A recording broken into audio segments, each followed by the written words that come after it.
Well, hi everyone, it's Pete here from the Pain Toolkit, and greetings from a very, very hot UK at the moment. I'm recording this in this heat wave we're having at the moment. So if you see me perspiring a little bit, let me off a bit. It's a bit bonkers here at the moment, but anyway. But listen, it's in the evening here in the UK, but it's morning over there in New Zealand because I've got my very, very good friend. Very, very good friend, Bronnie Thompson. Good morning to you, Bronnie. How are you today? I'm very good. Kia ora and morena and ata marie. 3 different ways of saying hello or good morning.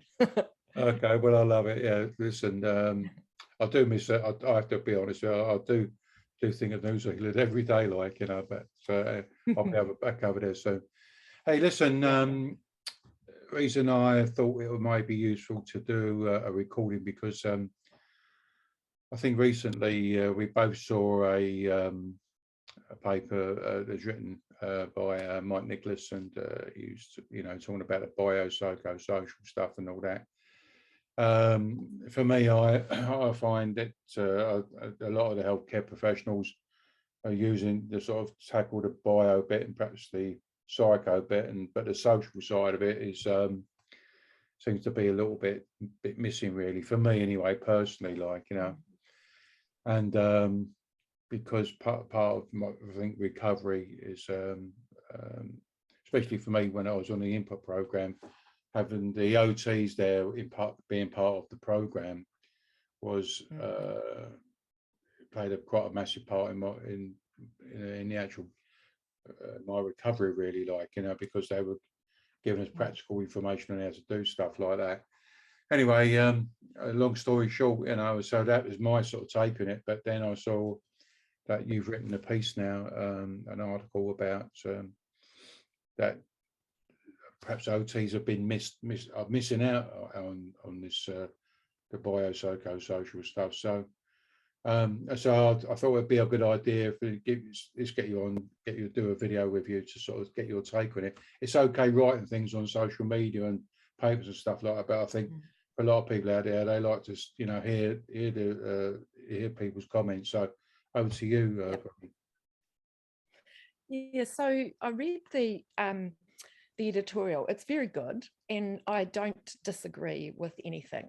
But what I am disappointed about is that under social, which is really not well defined, as the paper says, he talks about a physiotherapy program going into the workplace as if this is something brand new. And he talks about the lack of engagement with the person's whānau or family, their partner, and the people that are around them in the environments that they live in. And it struck me that as I scanned through the whole document, I looked for the word occupational therapy, not murmur. And this is really disappointing because occupational therapists are all about daily life, participation, doing what matters in the context of somebody's own environment. And that includes the people that they work with and live with.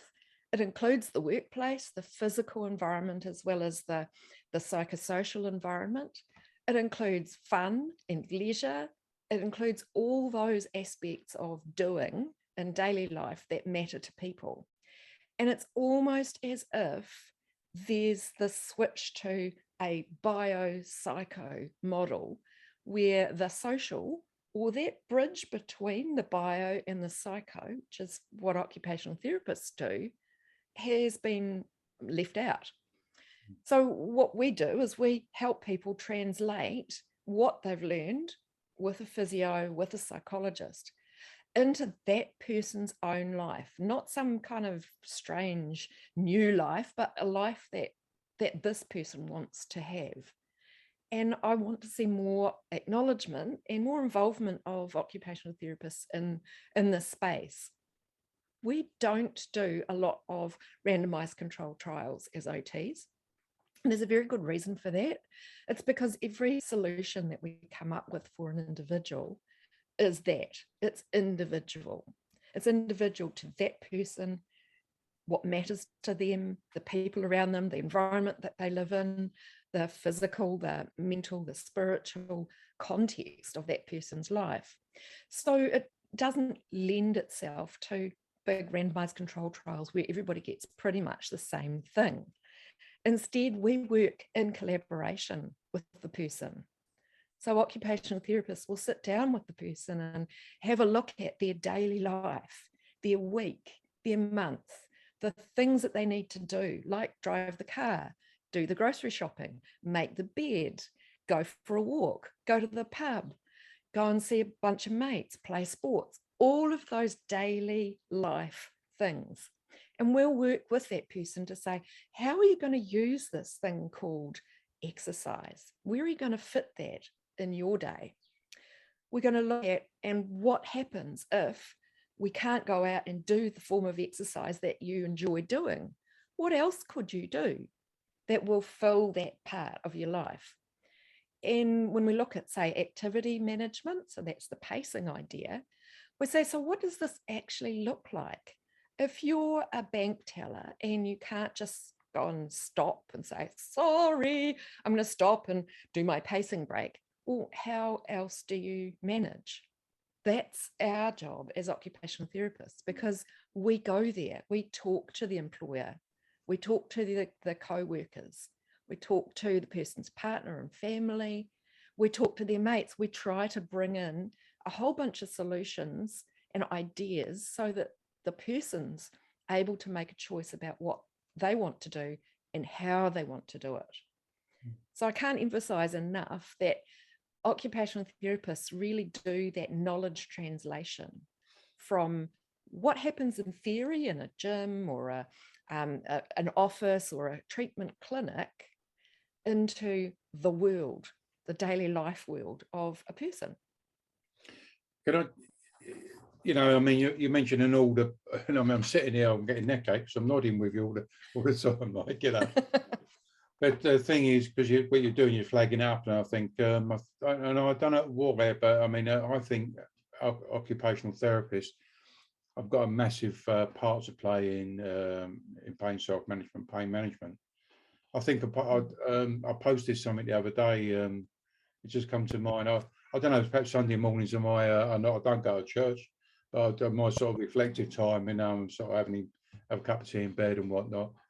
And I was just sort of thinking that, I see a lot of other healthcare workers, like physios and etc. And they're mainly talking about pain and stuff like that. But I mean, that's just, okay, they have pain physios and whatnot. But the thing is, for us, like, who've got long-term pain, pain after 3 months, 6 months, it's not really a big problem. Like all the other crap we have to deal with, like sleep problems and money worries and stuff like that, things like that, a little bit like in the pain cycle that are in the pain toolkit. But I think one of the things is, I don't think you've got to OTs have got to big themselves up a bit more, like, because you've got such a massive part to play. But I don't see that happening, like, and I think, when it comes to getting people active again, like setting goals, action plans, pacing, etc. To me, I think an OT may be better suited than perhaps than another healthcare worker, because they've got that grounding, of that. Okay, well, you can't do it this way, but what about trying it another way? What do you think works for you, sort of thing, like, But I don't see that. I don't see that in occupational therapy land. I don't think I call it bigging yourself up enough, like, I think you've got a voice, but you're not using it, So I think, how do we get? how do we fix that? How can we change that round?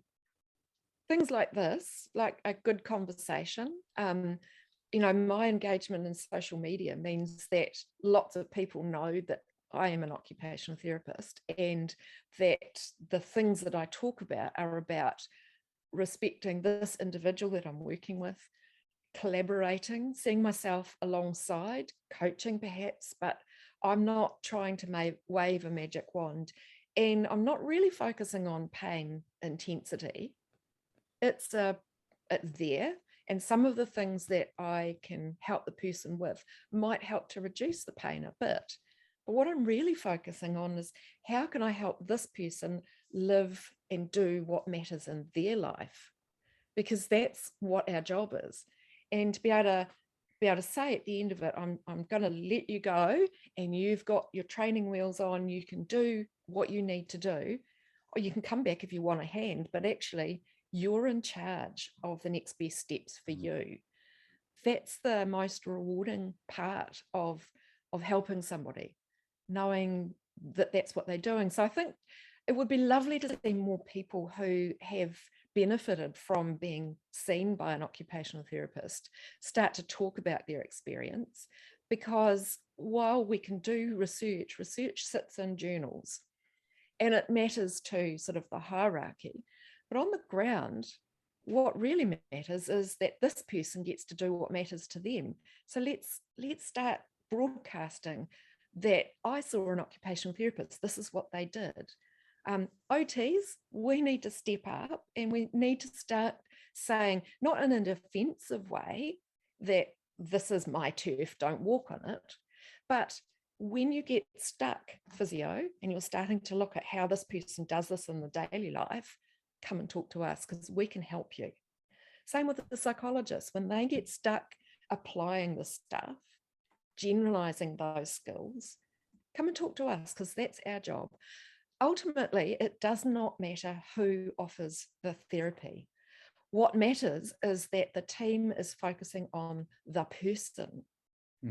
The thing that I see is that people focus on the person until they've done their bit. So psychologist says, well, now you know how to do your thought challenging and you've got some skills around, say, coping. And the physio says, well, now you're quite fit and you can do these movements. What you're forgetting is that that's not life. And so that's our bit. So OTs, we need to start showing that, perhaps in case studies, perhaps in some good experimental designs that show and demonstrate what we do. But more importantly, in examples like this, I'm not afraid to step up and start saying, hold on, you forgot something really important. And that is this profession that's been Wilbert Fordyce, behavioral psychologist from back in the late 1960s, first used an occupational therapist in his very first treatment through operant conditioning. So occupational therapists have been involved in pain management since then and right up until now. It's just that our voice doesn't look like the voice of others because it's easy to think physical and it's easy to think psychological. It's a whole lot harder to think context, to think social, to think individual, to think this person and what matters to them. That's our job. Right. Let's do it. Listen, I think we covered quite a bit there, and we can always come back and revisit this. But I think the idea is get people's thoughts going. You know, let's well, you know, it'd be good, interesting to find out from you guys who have been watching this video. What's your thoughts about this? You know, how can we use OTs, occupational therapists, a little bit more in pain management, pain self-management, coaching styles and whatnot? You know, they've got a lot to give. So I don't want them to be the bridesmaid. I want to be there being the bride, like, you know. So it's about so OTs watching this. It's about think about how you're going to pick yourself up, like, you know. Hey, listen, if you want to record a video with me to get your opinion over, fantastic. Just drop me a line via the website, the Pain Toolkit website, and we can book something in. Hey, Bronnie, been nice talking to you again. Always good to talk to you, Pete. Yeah, good stuff, mate. Keep on doing what you're doing, you know, keep banging that drum, and be cool and groovy. Everybody, take care, look after yourself wherever you are in the world. Have a groovy day. Bronnie, you have a nice day as well. And I'll speak to you again on another Pain Toolkit video. Take care, everyone. Take care, Bronnie. Ciao. Ka kite.